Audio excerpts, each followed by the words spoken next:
Olá, muito boa tarde, oração, ação, mais um encontro de amigos, de pesquisadores, de perguntadores, de curiosos, de almas de boa vontade,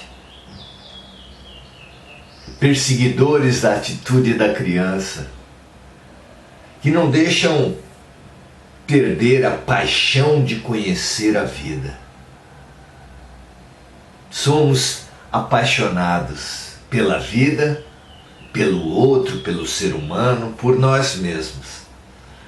Muito bom.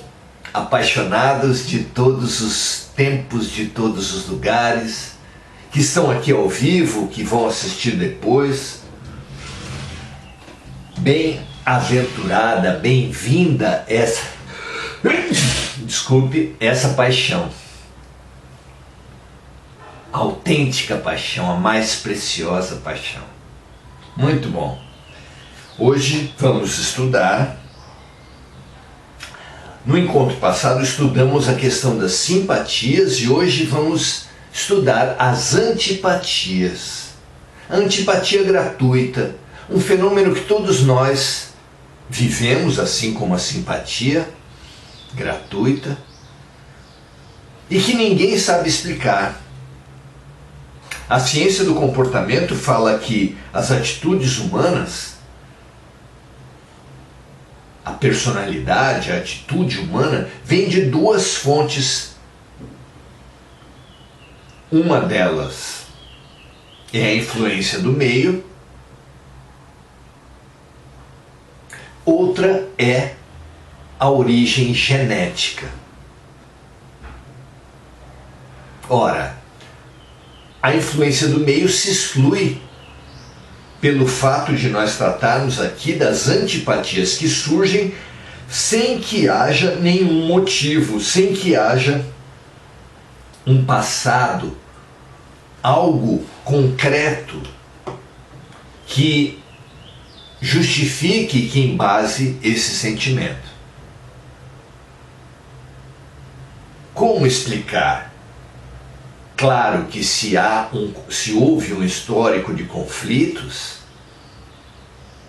a antipatia se explica facilmente.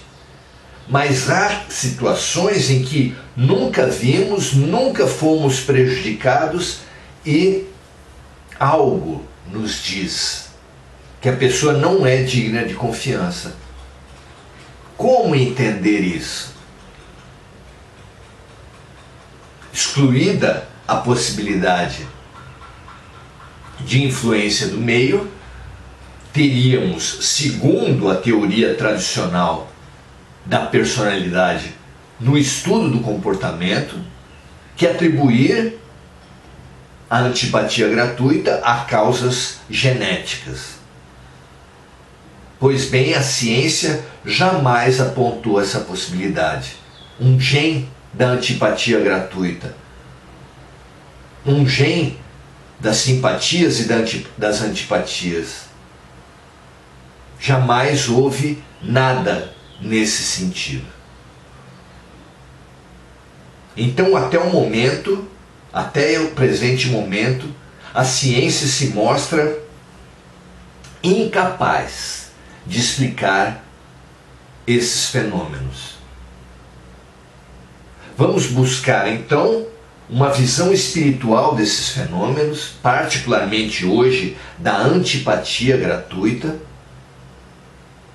já que esse é um fenômeno com o qual nos deparamos praticamente todos os meses, todas as semanas, todos os anos pelo menos, vivemos claramente situações em que uma pessoa entra no nosso círculo familiar, entra no círculo das relações de trabalho, no condomínio, e nós sentimos essa repulsa e mais ainda, sentimos que a pessoa também sente o mesmo em relação a nós. Como assim? De onde vem isso? Perceber as questões estimular a curiosidade, estimular a paixão de entender a vida, é fundamental, é o motor, é a raiz do aprendizado. Se nós não deixarmos essa curiosidade, esse impulso por conhecer, se limitar, se aprisionar em preconceitos, vamos sempre crescer. Porque a ciência não pode descartar uma questão que não sabe responder. Se nós descartarmos as questões que não sabemos responder, não aprenderemos, não nos expandiremos nunca. Porque são exatamente as questões que não sabemos responder que nos devem impulsionar para o aprendizado, para as descobertas, para o crescimento, para a expansão. Então, jamais nos acomodemos decretando questões anticientíficas, irracionais. Todas as questões são dignas de pesquisa, ainda que nenhum de nós consiga pesquisar todas ao mesmo tempo. Mas descartar questões é anticientífico, é antifilosófico e deveria ser também antirreligioso. Jamais deixemos subverter, perder a paixão de conhecer o mundo. Aliás, livro fantástico da filha de Paulo Freire, Madalena Freire, que eu aconselho a todos. Só o título já vale 1000 pesquisas, 1000 observações da parte de todos nós. Vamos lá? Vamos ver o que Kardec pergunta e o que os espíritos respondem sobre esse fenômeno. Está lá nas questões 389 a 391. Vamos lá dar início então aos nossos estudos? Seja bem-vindo. Que você seja estimulado por essas perguntas, por essas respostas e aprofunde, expanda as suas próprias pesquisas. Porque no Espiritismo ninguém, nem mesmo Kardec, nem mesmo os espíritos que o ajudaram nas pesquisas, têm palavra final sobre nada, não existem dogmas. A pretensão é que as perguntas e as respostas contidas nesse fabuloso O Livro dos Espíritos possam estimular as nossas pesquisas, a nossa fé raciocinada. Vamos lá então. Questão número 389. Qual a origem da repulsa instintiva que sentimos por certas pessoas logo à primeira vista? Já vai Kardec direto ao ponto. E a resposta é a seguinte: curta, simples, objetiva, lógica. São espíritos antipáticos entre si, que se reconhecem de imediato sem se falarem. O senso comum aponta isso com expressões curiosas, dizendo assim: o meu santo não bateu com o dela. Transmitimos isso para o santo. Mas o fundamental é que percebemos o fenômeno. E ainda que a explicação seja curiosa, porque inimaginável que os santos tenham um conflito entre si, mas o fenômeno está caracterizado. Se existe uma expressão comum, é porque o fenômeno é também comum. Então a resposta que os espíritos dão é que tratam-se de espíritos que possuem uma antipatia entre si, assim como há uma simpatia entre os espíritos, como nós estudamos no nosso encontro anterior, há também uma antipatia. Questão número 390. A antipatia instintiva é sempre sinal de um espírito com natureza má? Pergunta interessante, não é? E a resposta vem assim: dois espíritos não são necessariamente maus apenas por não simpatizarem um com o outro. A antipatia entre eles pode ter como causa um modo diferente de pensar. Olha só. Uma maneira diferente de ver o mundo. Interesses muito diferentes. Uma maneira diferente de encarar a vida. Já é suficiente para gerar uma antipatia.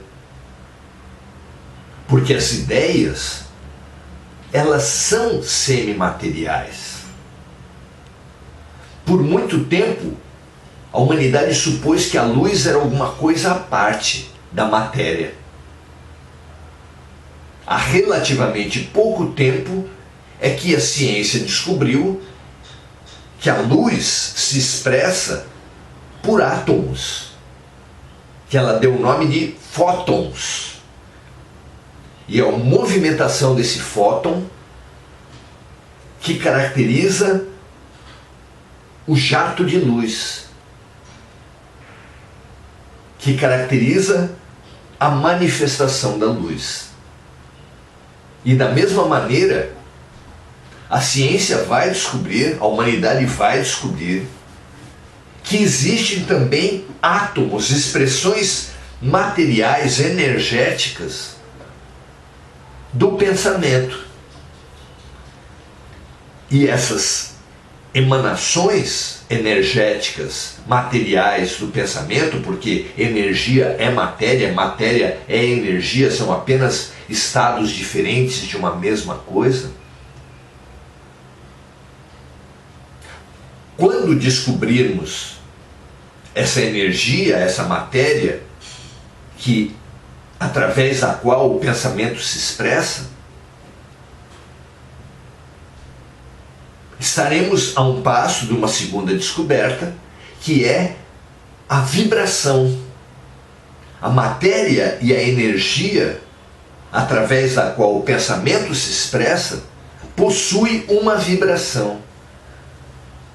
E essa vibração determina uma simpatia com outros padrões de pensamento semelhantes e uma antipatia com padrões de pensamento dissemelhantes. Bem lógico, óbvio até, e essa descoberta só precisa de seres que se debrucem sobre isso. Não é? Questão número 391. A antipatia entre duas pessoas se manifesta primeiro naquela cujo espírito é mau ou naquela cujo espírito é bom? Ótimas as perguntas desse livro, né? A resposta vem assim: manifesta-se tanto num quanto no outro, mas as causas e os efeitos são diferentes.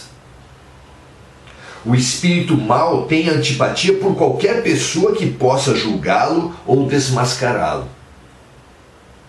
O espírito mau, que se define pelo egoísmo, tem uma faixa muito estreita de simpatias. Só são simpáticos ao espírito egoísta aqueles que são do seu interesse, da sua estreita faixa de interesses. Quase todos são antipáticos a ele. Não é assim? Então, o espírito mau tem antipatia por qualquer pessoa que possa julgá-lo e desmascará-lo, assim como a qualquer pessoa que não pense exatamente nos limites dos seus interesses, das suas visões de mundo estreitas. Continuam os espíritos. Ao ver alguém pela primeira vez, logo percebe que vai ser censurado pela dissemelhança das vibrações e dos pensamentos. Seu afastamento em relação a essa pessoa se transforma em ódio, em inveja, e isso lhe inspira o desejo de praticar o mal, de praticar violências, seja na forma subjetiva, da fofoca, da mentira, seja na forma objetiva da agressão física, do ataque, não é? Continuam os espíritos na resposta. O espírito bom sente repulsa pelo mal, porque sabe que não será compreendido por ele e que não compartilharão dos mesmos sentimentos. Porém, por estar seguro dos seus sentimentos, da sua superioridade, não sente pelo outro nem ódio, nem inveja. Contenta-se em evitá-lo e lastima por isso. Muito interessante, não é?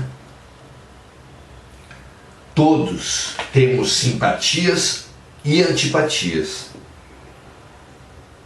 O que cada um faz com essas simpatias ou antipatias depende do grau de sensibilidade, do grau de elevação de cada um de nós. Os mais egoístas e, portanto, mais violentos vão tomar a antipatia como margem para agressões, para guerras, para disputas, inveja, ciúme, maledicência, fofoca, agressões. Já o espírito mais elevado perceberá também a mesma dissintonia, a mesma diferença, mas fará dessa diferença uma posição muito diferente, muito distante da agressão subjetiva ou objetiva que caracteriza o espírito egoísta, menos elevado. O mais elevado notará o fenômeno e buscará distância ou buscará desfazer aquela má impressão, aquela tendência tenebrosa, aquela tendência violenta. Até porque aqueles que têm dissintonia conosco revelam os nossos problemas, os nossos temas a serem trabalhados. É por isso que Jesus falou: bem-aventurados os inimigos. Amai os vossos inimigos, porque o inimigo cumpre a função de diagnosticar a nossa alma, de apontar as nossas desarmonias. E toda alma madura, minimamente madura, aceita os diagnósticos e toma-os por base das suas curas. Toda alma madura aceita as suas ignorâncias e toma-as por base dos seus aprendizados. Só os imaturos negam suas doenças, negam suas ignorâncias, tentam disfarçar, enfiar a cabeça debaixo da terra, o que só prolonga suas doenças e suas ignorâncias.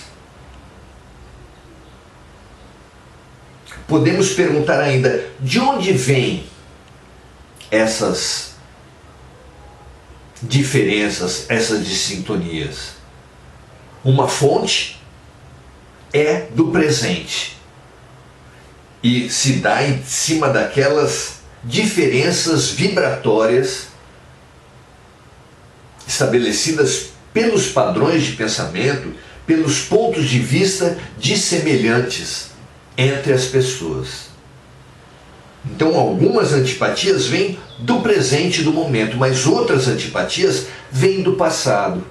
São espíritos que se prejudicaram em outras vidas, o que faz com que eles, quase sempre ambos, ao se reencontrarem nessa vida, recebam do seu inconsciente, ou seja, sem saber de onde, a mensagem: cuidado, você pode ser agredido. Essa pessoa não merece confiança. Um pensa isso do outro, quase sempre na mesma intensidade.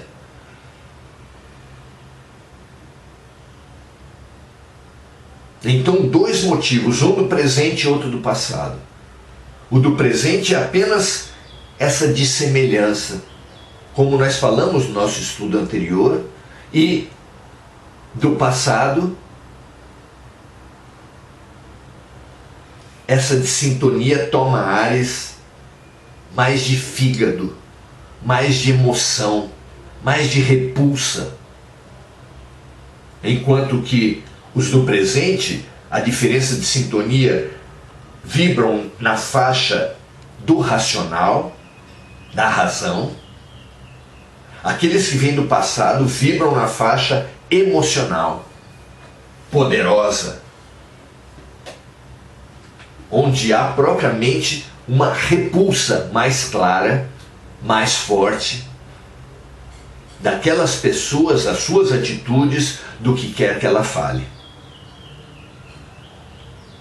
Percebam isso, estudem isso, vejam se não há lógica, se não expande a nossa capacidade de compreensão do fenômeno.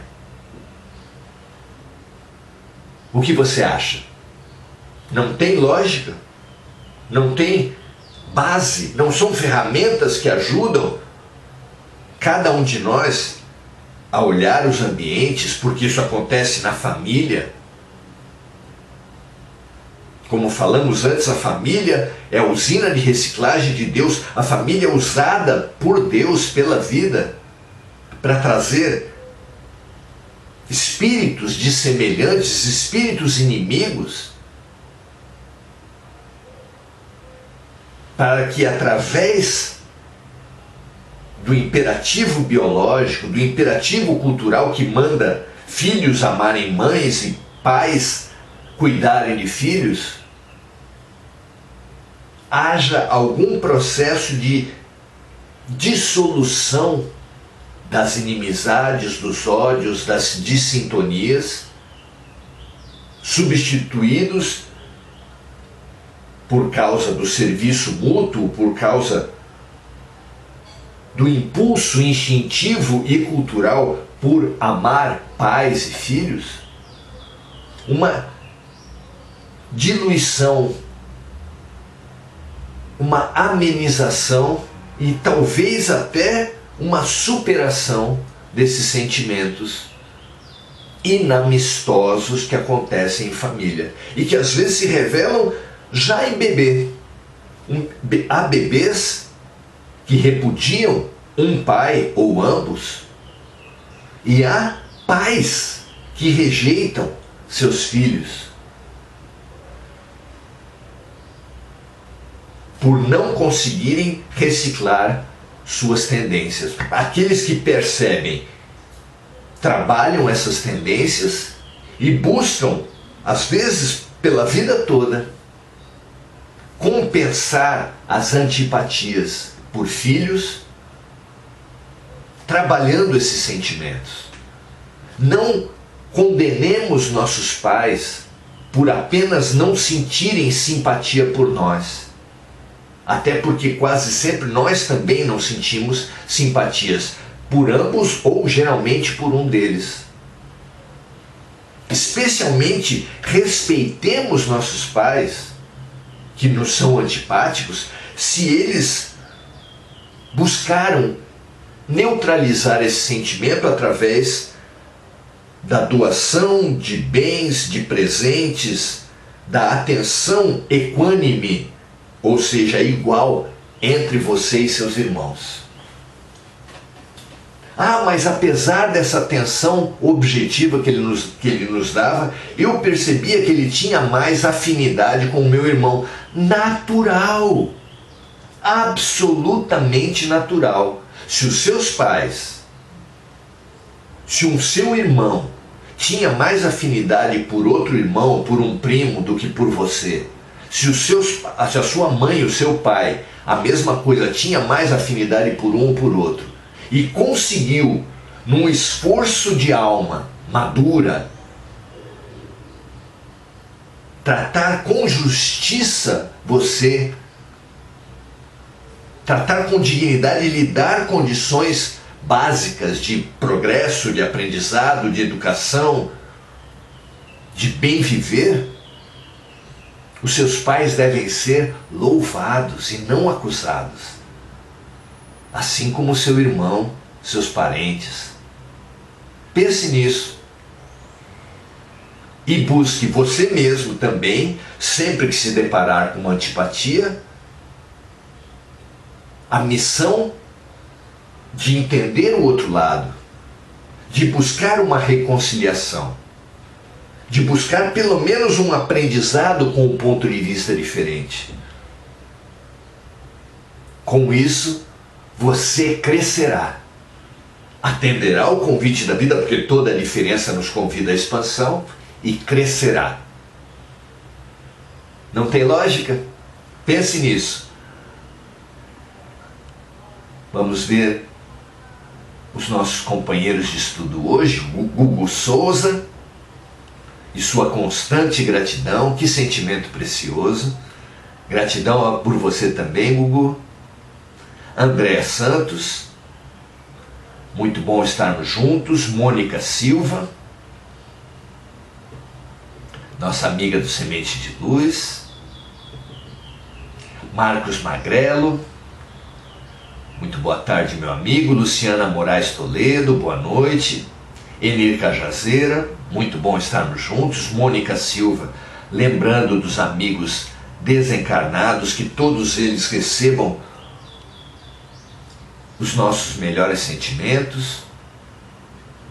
Os amigos encarnados também. Osório Simões Filho, Domingos Natalo Filho, André Salvatore. Nossos melhores sentimentos para todos os amigos. E nossos melhores sentimentos também para todos os que vivem na Terra e fora da Terra. Alguns deles na forma de obsessores espirituais. Então, nossos melhores sentimentos, nossa melhor compreensão para todos aqueles que se antipatizam, que vivem a experiência da antipatia. Que eles, com a nossa reflexão de hoje, consigam algum grau de maior compreensão do fenômeno e mobilizem dentro de si a boa vontade para, como disse Jesus, reconciliar-se com seu adversário enquanto estás a caminho. Foi o único momento do Evangelho que Jesus encareceu urgência. Reconcilia-te já com teu adversário, enquanto estás a caminho. Deixando claro que o tempo só complica essas antipatias. Muita paz e muito bem para cada um de vocês. Tomemos com boa vontade e com urgência a tarefa da reconciliação com aqueles que nos são antipáticos. Faça isso já e liberte-se. Um grande abraço, até a próxima.